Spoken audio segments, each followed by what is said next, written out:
자, 오늘 또 우리가 함께 말씀을 나누려고 합니다. 기도하기 전에 여러분 지난주 말씀 기억나십니까? 창세기 10장 기부죠. 아브라함이 아들을 가진 것이 창세기 22장에 있습니다. 오늘 17장이니까 12장부터 시작해가지고 17장 왔으니까는 이제 반이 온 거예요. 그러니까 아브라함의 영적 순례 여정 이제 반이 온 겁니다. 자, 우리가 10장은 어떤 내용이었습니까? 우리가 잘 아는 자손과 딸에 관한 하나님의 체결이었습니다. 별을 잡아서 가르고 내장을 꺼내서 불을 태우는, 그리고 그 당시 계약 체결 방식을 통해서 하나님과 아브람과 맺은 이 언약을 누군가가 먼저 파기하면 이런 것이다. 하나님과 아브라함의 해결식이었습니다. 이게 15장이었죠. 우리가 지난주 봤던 16장은 어떤 내용입니까? 아브라함이 사라에게 약점이, 그 약점이 뭔지 아시죠? 그래서 자기 혼자 살겠다고 해서 바로에게, 이거는 평생 아브라함이 죽을 때까지 씻을 수 없는 수치스러운 일이고 그냥 사라에게 약점을 꽉 잡힌 겁니다. 그러니까 여자분들이 나이가 들면 이 사라가 더 무서워진 거예요.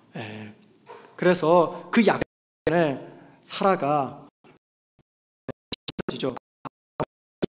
언약 뭐 별 이야기 하니까 쓸데없는 소리 하지 말라고, 이제 내 말 들으라고 해가지고 어떻게 했어요? 자신의 몸종 하갈을 아브라함에게 내주면서 하갈을 통해서 평소와 말 안 들을 텐데 약점도 잡히고, 또 이 제안이 굉장히 달콤한 유혹이었기 때문에 아브라함은 사라의 제안을 따라서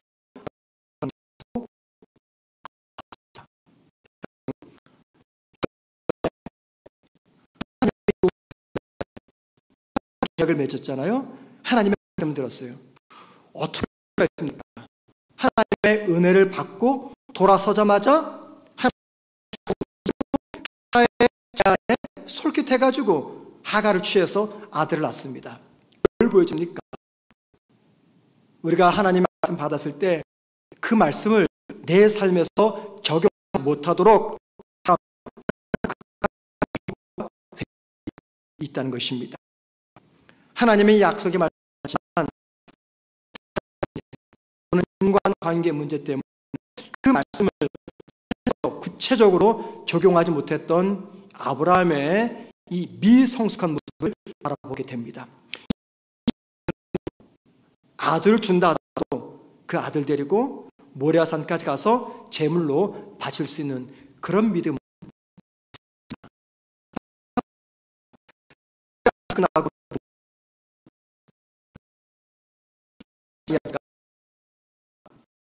자, 오늘 본문은요 어떤 내용이냐면 아브라함이 이스마엘입니다. 그 이스마엘이 13살이 되었어요. 그러니까는 하나님께서 약속을 보여주시고 언약을 체결한 지 13년이 지난 뒤였습니다. 13년이 지난 그때 하나님이 아브라함을 찾아가십니다. 본문의 이야기입니다. 전체 시간상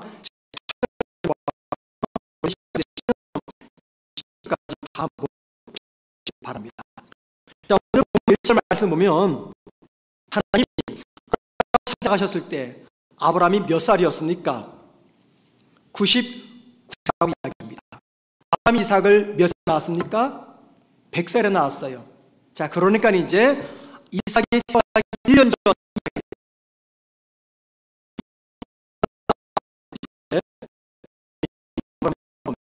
네, 오늘 16장 맨 마지막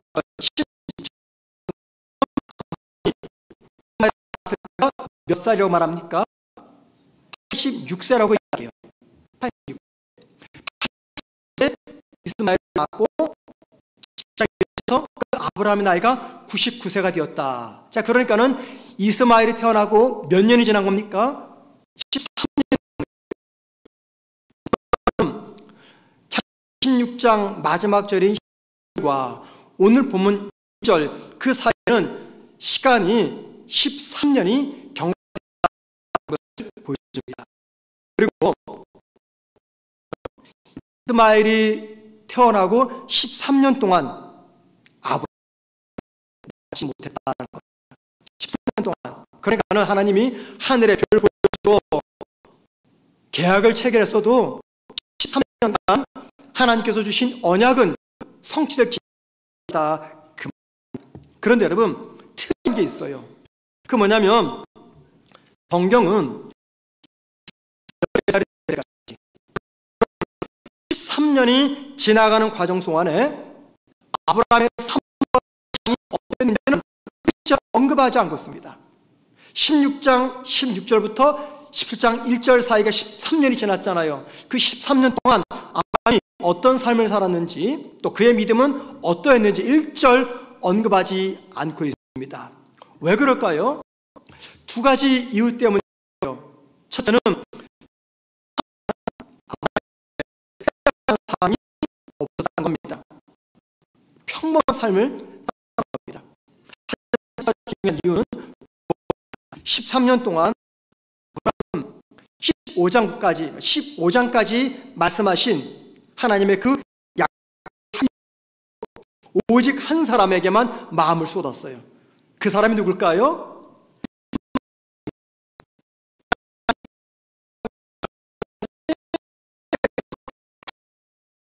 예언의 말씀을 하셨는데 다 잊어버리고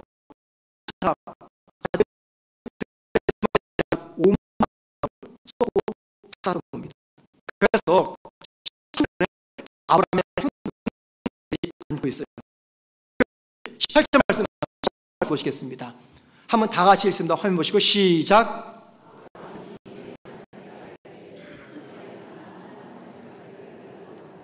예, 이 말이 무슨 말이냐면 하나님이 아브라함에게 자식을 주겠다라고 말씀하시자마자 아브라함이 하나님께 대답한 이야기입니다. 무슨 말이에요? 하나님, 더 이상 자식 이야기하지 마세요. 자식은 이스마엘이면 충분합니다. 그래서 제가 이 이스마엘 데리고 행복하게 살고 이스마엘 통해서 하나님께서 약속하신 내 자손의 복을 내가 한번 이뤄보겠습니다. 그 말입니다. 그러니까는 계속해서 자기 방법으로 자손에 관한 하나님의 약속을 이뤄가겠습니다. 그 이야기하고 있는 것이에요.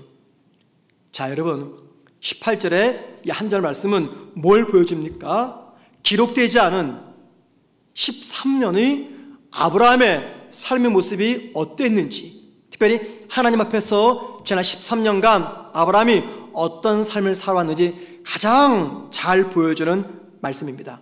뭘 짐작합니까?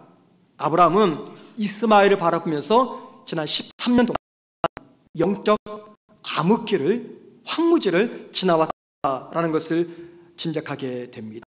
그런데 을 아무리 읽어봐도 발견할 수 없는 것이, 그게 뭐냐면 하나님과 아브라함의 계약을 어기는 자는 저주를 받겠다 계약을 체결했잖아요. 여러분, 계약을 누가 파기했습니까? 16장에서 아브라함이 파기했어요. 그럼 17장에서는 어떻게 돼요? 이 계약 체결 방식에 따라서 아브라함을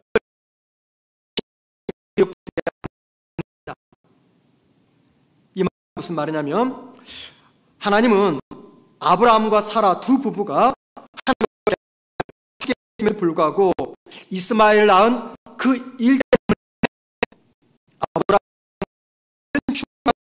질타하지 않았다는 110장을 왔어요. 하나님이 아브라함과 사라를 비난하거나 책망하는 말씀을 찾을 수가 없었습니다. 오히려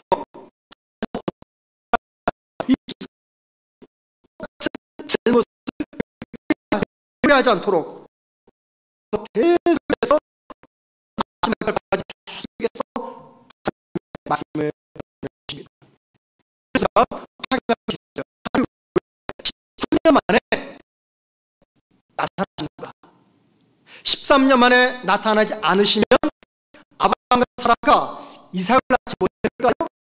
아니요, 낳았죠. 하나님의 약속이기 않으셔도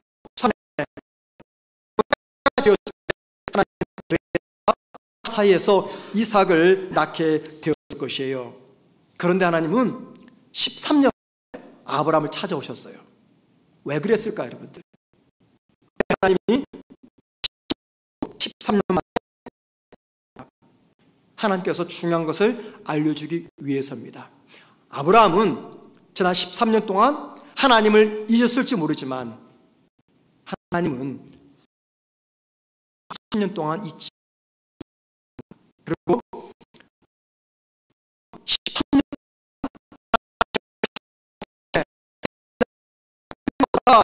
나를 잊었나 보다 생각했지만 하나님 13년 준 것은 하나님이 아브라함의 생각처럼 아브라함을 잊었거나 포기한 것이 아니다라는 것을 알려주기 위해서입니다. 13년 시간 동안에 하나님께서 뭘 기다리셨을까요? 13년 동안 하나님께서 기다린 자신의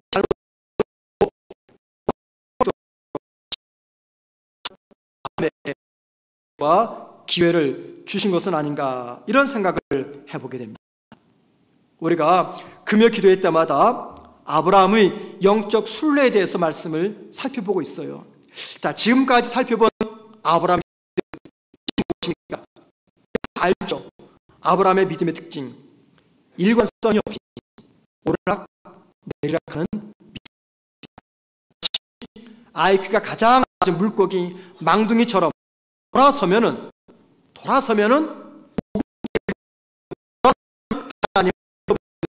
그런 믿음이,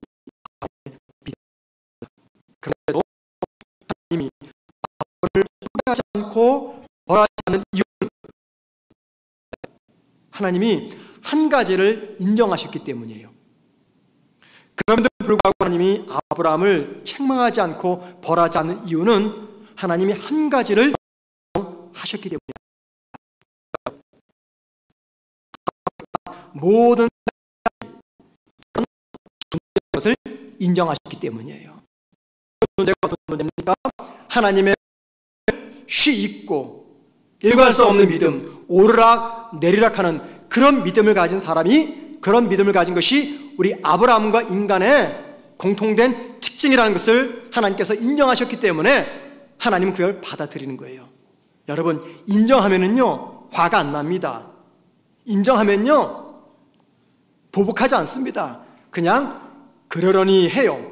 하나님께서 아브라함과 인간의 약함을 인정하셨기 때문에 책망하지 않고 포기하지 않으셨다. 자, 이 말은요 중요한 것이 담겨져 있어요. 뭘까요? 그것은 오늘 아브라함의 모습이 바로 저와 여러분의 모습이라는 겁니다. 하나님은 아브라함과 우리를 동급으로 보십니다. 그래서 아브라함의 실수, 우리의 실수잖아요. 벌하지 않고 기다리시는 이유는 그런 존재라는 것을 하나님이 인정하시기 때문입니다. 생각해 보십시오. 우리 역시 살다 보면은요 아브라함처럼 넘어질 때가 참 많습니다. 현재 삶이 너무 힘들고 고달프면요 과거 나에게 베푸신 하나님의 은혜를 쉬 잊어버립니다.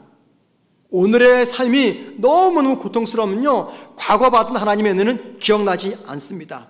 그리고 너무너무 삶이 힘들면 하나님이 기뻐하는 삶을 살아가지 못합니다. 우리가 그때 무엇을 생각합니까? 우리가 하나님의 은혜도 있고 하나님으로부터 점점 멀어지고 있고 하나님 앞에서 죄를 짓고 있으니까 하나님이 더 이상 나를 축복하지 않을 것이다 라고 생각을 합니다. 하나님으로부터 무서운 징계를 받게 될 것이다 생각을 합니다. 그래서 올바르게 믿음 생활하지 못하는 자기 자신을 보면서 나무랍니다. 실책합니다. 스스로 자괴감과 우울증에 빠집니다. 불안 속에서 하루하루 살아갑니다. 분명히 이렇게 살면 안 되는데 하면서 점점 불안해합니다. 그런데 여러분, 우리가 꼭 기억할 것이 있어요. 믿음으로 살다 보면은요 기도응답이 내 마음 먹은 대로, 내가 원하는 대로 되지 않을 때가 참 많습니다. 말씀을 매주마다 듣지만 말씀이 들리지 않을 때가 있어요. 분명히 저 설교자가 뭐라고 떠들어대는데 그 말씀이 다가오질 않아요. 빨리 끝나기만 기다려져요. 그래서 예배당 주일 예배 들으러 오는 목적이 뭐냐면 빨리 집에 가기 위해서. 언제 설교가 끝나나. 봉사하기도 싫어집니다. 봉사하기가 싫어져요. 또는 목사나 다른 성도들 꼴보기가 싫어요. 쳐다보기가 싫어요. 이게 무슨 증거입니까? 영적 침체에 빠졌다라는 겁니다. 그런데 여러분, 그때도 하나님은 나로부터 멀리 떨어져 계시지 않는다는 겁니다. 또는 하나님의 침묵을 느낄 때가 있어요. 하나님의 침묵이 재앙이나 심판이나 저주가 아니라는 것입니다. 하나님의 침묵은 나를 포기하고 나를 방관하고 있다, 그 사인이 아니라는 것입니다. 하나님은 당신이 침묵하는 동안에 무엇을 기다리실까요? 하나님을 잊고 있었던 저와 여러분이 그 하나님을 다시 기억해내기를 기다리십니다. 하나님이 당신이 침묵하는 동안에 무엇을 기다리실까요? 잘못을 범한 것에 대해서 깨닫고 회개하고 돌이키시기를 기다리십니다. 따라서 하나님의 침묵을 여러분께서 느끼신다면 아브라함처럼 뭘 생각하시냐면, 지금 이 시간은 하나님께서 나를 위해서 침묵하시는구나. 하나님의 침묵 기간 동안에 내 믿음 다시 정리하라고, 하나님께서 침묵하시는 동안에 다시 일어설 수 있는 시간적 여유를 하나님께서 나에게 지금 제공하고 있는구나 라고 생각하시면 됩니다. 그리고 그 시간의 길이, 즉 하나님의 침묵의 시간의 길이는 하나님께서 결정하십니다. 아브라함이 결정한 게 아니에요. 하나님께서 침묵의 시간을 결정하셨습니다. 그리고 때가 되니까 하나님이 나를 찾아오십니다. 왜 찾아오실까요? 하나님께서 13년 긴 침묵을 깨고 왜 아브라함을 찾아가셨고 왜 저와 여러분을 찾아오십니까? 왜 그럴까요? 그 이유가 있습니다. 우리 죄와 허물의 분량에 비해서 더 많은 은혜를 주시기 위해서 우리를 찾아옵니다. 내가 지은 죄, 허물, 그 분량이 있어요. 그것보다 더 많은 은혜를 베풀기 위해서 우리를 찾아오십니다. 바울은 이 비밀을 알았어요. 그래서 로마서 5장 20절에서 이렇게 고백합니다. 우리 다 같이 함께 로마서 5장 20절 함께 한 목소리 읽겠습니다. 시작. 이게 아닙니다. 이건 고린도후서 12장 9절이고요. 제가 읽을게요. 자, 로마서 5장 20절. 죄가 더한 곳에 은혜가 더욱 넘친다. 죄가 더한 곳에 은혜가 더욱 넘친다라는 겁니다. 바로 이 아브라함의 이야기가 이 이야기입니다. 자, 보십시다. 하나님이 13년 만에 침묵을 깼잖아요. 그리고 아브라함 찾아오셨어요. 오셔서 아브라함에게 무슨 말씀하셨습니까? 여러분, 본문에 포함된 창세기 17장 1절부터 27절 전체를 보면은요, 계속 반복해서 나타나는 단어가 있습니다. 그게 바로 언약이라는 단어입니다. 언약. 몇 번이나 나올까요? 무려 12번이나 나옵니다. 12번. 계속해서 하나님께서 반복하시는 게 뭐냐면 언약. 거의 2절에 한 번씩 언약이라는 말을 말씀하십니다. 이게 무슨 뜻입니까? 13년의 침묵을 깨고 하나님께서 아브라함에게 나타나셔서 아브라함에게 들려오고 싶었던 말, 이게 무엇이었느냐라는 것을 짐작하게 합니다. 자, 창세기 15장에서 하나님은 아브라함과 자손과 땅에 언약을 체결했어요.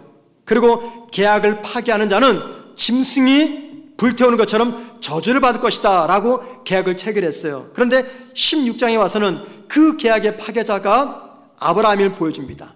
아브라함이었습니다. 그렇다면 언약 파괴한 아브라함은 그 대가를 치러야 됩니다.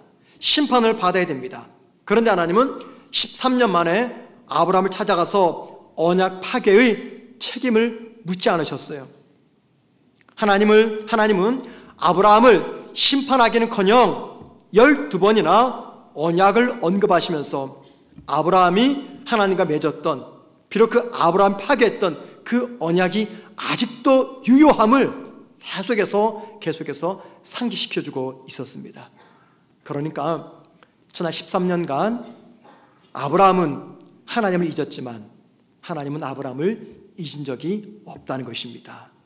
자, 여러분, 그러면 하나님이 13년의 침묵을 깨우고 말씀하신 언약의 내용이 어떤 내용일까요? 특이한 것은요, 하나님께서 12번이나 언약을 이야기하면서 그 대신 1절에서는요 무슨 말씀을 하시냐면은 이 언약을 맺고 있는 당사자, 나 하나님 여호와, 나는 누구인가를 이 아브라함에게 설명해 줍니다. 언약을 이야기하기 전에 언약을 맺고 있는 하나님은 어떤 분인지를 아브라함에게 알려줍니다. 자, 여러분 17장 1절 말씀을 함께 보시기 바랍니다. 17장 1절 다 같이 읽습니다. 시작.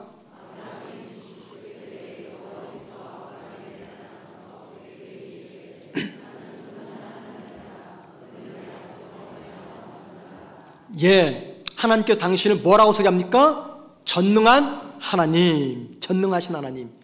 자, 전능하신 하나님 무슨 말입니까? 못하실 것이 없는 하나님, 그 말입니다. 한번 생각해 보세요. 하나님이 왜 아브라함에게 당신의 언약을 말씀하기 전에 당신을 전능하신 하나님이라고 소개하고 있는 것입니까? 하나님이 전능하신 분인지를 몰라서 이렇게 말씀하십니까? 아브라함은요, 창세기 12장에서 고향을 떠난 순간부터 15장까지 하나님은 전능하신 하나님임을 알고 체험을 했습니다. 그런데 여러분 보세요. 하나님이 전능하신 하나님임을 분명히 알았던 아브라함이 하갈의 그 유혹, 사라가 제안하는 그 하갈의 유혹 앞에서 어떻게 합니까? 전능하신 하나님을 잊어버립니다. 그리고는 하갈을 취해서 아들을 낳습니다. 자, 그리고 13년 동안 자신과 아내의 노력으로 만든 이스마엘을 보면서 누구를 잊었을까요? 전능하신 하나님을 잊었습니다. 전능하신 하나님을 잊고 있는 아브라함에게 급선무는요, 하나님이 전능하신 분임을 다시 일깨우는 겁니다. 하나님은 당신이 어떤 하나님인지 잊고 있었던 아브라함에게 당신은 어떤 하나님인지를 알려주십니다. 그래서 아브라함 입장에서 볼 때 나는 전능하신 하나님이다 라는 하나님의 말씀을 들었을 때 이 말씀을 대단히 의미심장한 말씀으로 들었을 것이에요. 13년 전 아브라함과 사라는 무슨 짓을 저질렀습니까? 아이를 낳지 못하게 하는 하나님의 이 무능함, 하나님의 무능함을 돕기라도 하듯이 하갈을 통해서 이스마엘을 낳았습니다. 이스마엘을 낳고 키우면서 아브라함은요, 하나님이 성취하지 못하는 그 일을 자기 부부의 노력으로 성취했다 생각을 한 겁니다. 그래서 하나님은 13년 만에 나타나셔서 아브라함에게 제일 먼저 하신 말씀이, 아브라함아, 너 지금 잊고 있니? 나는 전능하신 하나님이야 라면서 자신을 밝히고 있는 것입니다. 그러므로 나는 전능한 하나님이다, 이 말은요, 하나님이 아브라함에게 전해주는 뜨끔한 교훈입니다. 어떤 따끔한 교훈입니까? 앞으로는 하나님의 능력을 믿지 못해서 하나님을 빼놓고 하나님 제쳐놓고 자기 마음대로 자기 노력만으로 하나님의 일을 해서는 안 된다라고 하는 이 따끔한 교훈입니다. 동시에 아브라함에게 하나님의 능력을 의지하라는 믿음의 촉구이기도 합니다. 아브라함은 당시 99세입니다. 100세를 내다보고 있었어요. 사례는 90살입니다. 인간적으로 볼 때 자식을 낳기는요, 절망적인 나이입니다. 인간적으로는 절망적인 그 일, 인간적으로는 불가능한 그 일이 하나님이 전능하신 분이기 때문에 가능하다는 것을 하나님이 다시 한번 일깨워주고 있는 것입니다. 여러분, 성경이 일관되게 강조하는 것이 있어요. 우리 그걸 잊고 삽니다. 뭔지 아십니까? 인간의 불가능은 하나님의 가능을 낳게 하는 최적의 기회이다라는 겁니다. 인간의 불가능은 하나님의 기적을 낳게 하는 최고의 기회, 최적의 기회라는 겁니다. 바울은 이 진리를 깨달았습니다. 그래서 고린도후서 12장 9절에서 이렇게 고백합니다. 고린도후서 12장 9절 다 같이 있습니다. 시작. 나에게 이르시기를 이는 내 능력이 약한 데서 온전해짐이라 하신지라. 그러므로 도리어 크게 기뻐함으로 나의 여러 약한 것들에 대하여 자랑하리니 이는 그리스도의 능력이 내게 머물게 하려 함이라.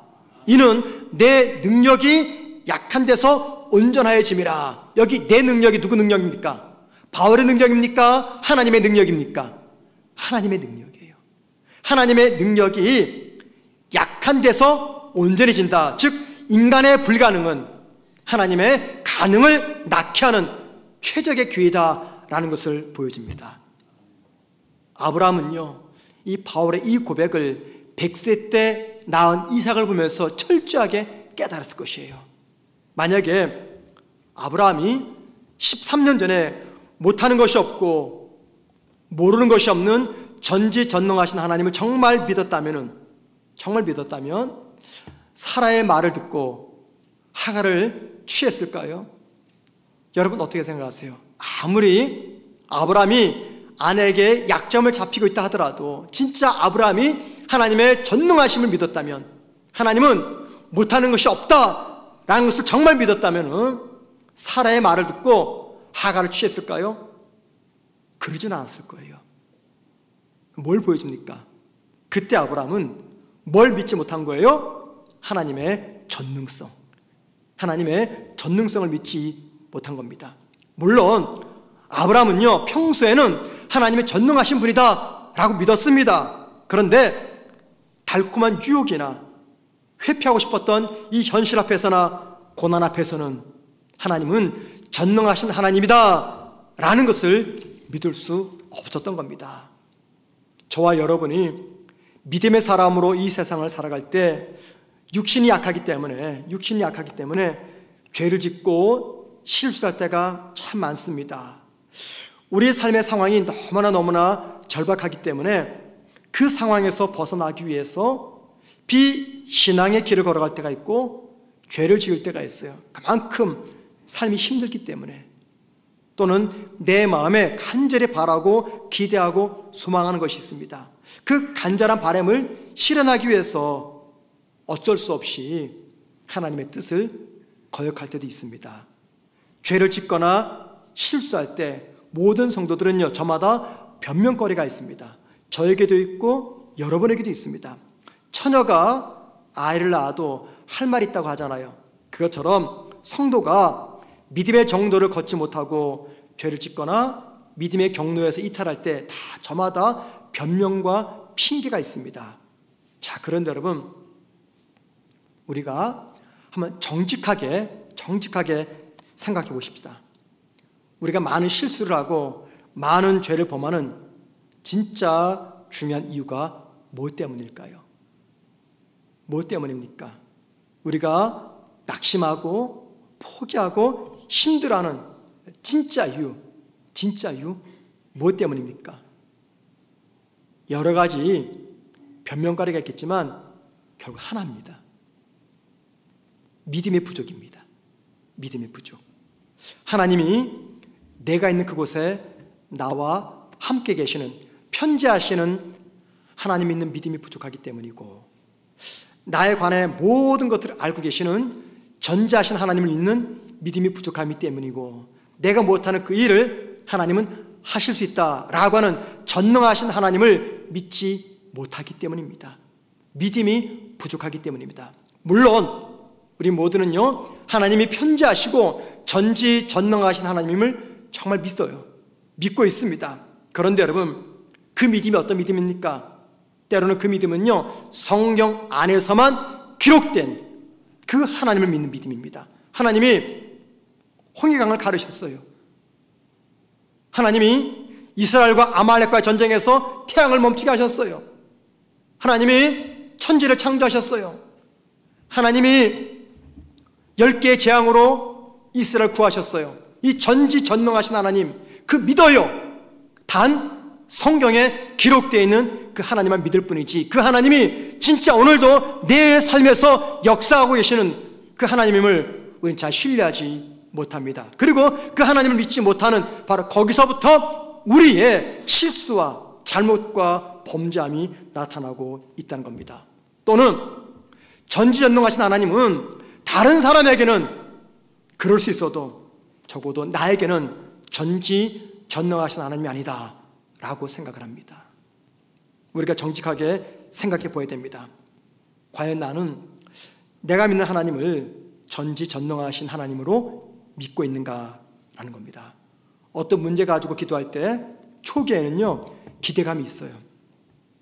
이렇게 기도하다 보면은 언젠가 하나님이 내 기도 들어주겠지. 그때는 하나님의 전능하심을 믿습니다. 그런데 세월이 흘러도 변하지 않는 삶의 문제, 세월이 흘러도 응답되지 않는 이 기도를 통해서 하나님의 전능하심을 입술로는 고백하는데 나의 전인격, 지정의를 통해서는 믿지 않습니다. 우리가 처음 예수를 만났을 때 구원의 감격 속에서 하나님은 전능하신 하나님을 믿습니다. 그런데 예수를 믿고 오랜 세월이 흐르는 동안에 하나님이 전능하신 하나님이라는 이 사실을 믿기는 믿지만 성경적으로 믿어요. 그런데 실제 내 삶에서는 믿지 못합니다. 그래서 하나님을 향해서 전능하신 하나님이라고 고백하는데 그것은 입술만의 고백이지 나의 전인격적인 고백이 되지 못하고 그 전능하신 하나님이 내 삶에서 멀리 계신 것처럼 느껴집니다. 자, 여러분, 믿는 성도가 전지전능하신 하나님을 믿지 못하면 어떤 일이 벌어질까요? 전지전능하신 하나님을 믿지 못하면 어떤 일이 벌어질까요? 제일 먼저 하나님과는요 바른 동행을 할 수가 없습니다. 바른 동행할 수 없어요.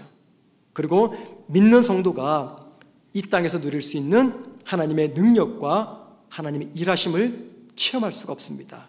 믿는 성도만이 누릴 수 있는 삶의 자신감, 영적인 뜨거움과 체험, 고난 앞에서의 당당함 등을 누리지 못합니다. 우리가 꼭 기억할 것이 있습니다. 세상을 살아가는 성도에게 가장 중요한 것, 그것은 다른 거 아닙니다. 내가 믿고 있는 하나님이 어떤 하나님인지를 아는 겁니다. 그리고 그 알매 차원을 뛰어넘어서 그 하나님을 내가 믿는 겁니다. 어떤 하나님입니까? 전능하신 하나님입니다. 자, 여러분, 하나님이 전능하시는데 어떤 면에서 전능하십니까? 우리를 사랑하시는 데 있어서 전능하신 하나님이에요. 우리를 심판하시는 데 있어서 전능하신 하나님이 아니라 우리를 사랑하시는 데 있어서 전능하신 하나님입니다. 하나님은 어떤 면에서 전능하신 하나님입니까? 우리를 축복하시고 저와 여러분을 바른 길로 인도하시는 데 있어서 전능하신 하나님입니다. 그 하나님에 대한 확신이 저와 여러분에게 필요합니다.